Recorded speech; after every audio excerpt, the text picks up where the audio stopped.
ఆయన అందరూ ఓట్లు వేస్తే గెలిచి నువ్వు గద్దె మీద కూర్చున్నావు. ఆయన పోయిన సంవత్సరం వస్తే ఇంటికి 10,000 ఇచ్చిండు. ఆయన తిని విశ్వాసం తప్పినాం కుక్కలం మేము. ఆయనని గెలిపియలేదు తిని కూడా. అయినా కూడా ఆయనది మర్చిపోయి నిన్న వచ్చి ఇంటికి 10,000 ఇస్తాగో. ఇప్పుడు పంచుతూరు అటు పెట్టుకోండి, మీరు కెమెరా అటు పెట్టండి, కెమెరా పెట్టండి. పార్టీలు కాదండి, మేము చెప్తున్నాం కదా. ఇవాళ బియ్యము సరుకులు కూరగాయలు ఆయనే పంపించిండు ఇంటికి 10,000. మేము ఆయన తిని ఆయన కోట వేయకున్నా ఆయన పంపించిండు. మేము నీ డబ్బు నువ్వు ఆయన కంటే తక్కువే ఇచ్చినావు. అయినా నీ కోట వేసినావు, మాకు సిగ్గు లేదు కాబట్టి. అయినా నువ్వు గెలిచినావు, పండుకున్నావు. ఏంది మా పరిస్థితి? వానకు మంచి ఎత్తగా నిద్ర వస్తుంది, మంచిగా పడుకు మనం డిలక్స్ రూమ్ ఉంది, నా బతుకులు ఏంది?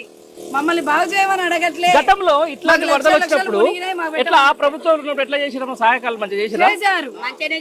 నైట్ బండ్లు పెట్టారు. పోయిన సంవత్సరం వచ్చినప్పుడు నైట్లు డీసీఎంలు పెట్టారు, బండ్లు పెట్టారు. ప్రతి ఒక్కరు వచ్చారు.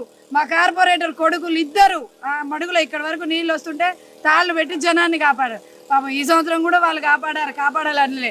బియ్యం ఇచ్చిర్రు, 10,000 పరుపులు, చాయ్ గిన్నెలు, ప్లేట్లు, గ్లాసులు, చెమ్ములు పంచిండు ఆయన పోయిన సంవత్సరం. నువ్వు పంచుతావేమో, ఎప్పుడు పంచుతావు? అసలు నువ్వు వచ్చి చూస్తేనేగా ఒక విషయం అండి. చుట్టమైనా మినిస్టర్ అయినా ఎవడైనా ఆపదలో ఉన్నప్పుడు అమ్మ అంటే కడుపు నిండుద్ది. నేను దావ చేసిన నువ్వు వస్తే ఎంత, రాకుంటే ఎంత చెప్పు. నాకు ఇలా ఆపద వచ్చినా నువ్వు రాకపోతే ఎందుకు? ఎందుకు నువ్వు మినిస్టర్? అసలు ఈ క్షణం దిగిపో, నీకు చేత కాదు, వేస్ట్.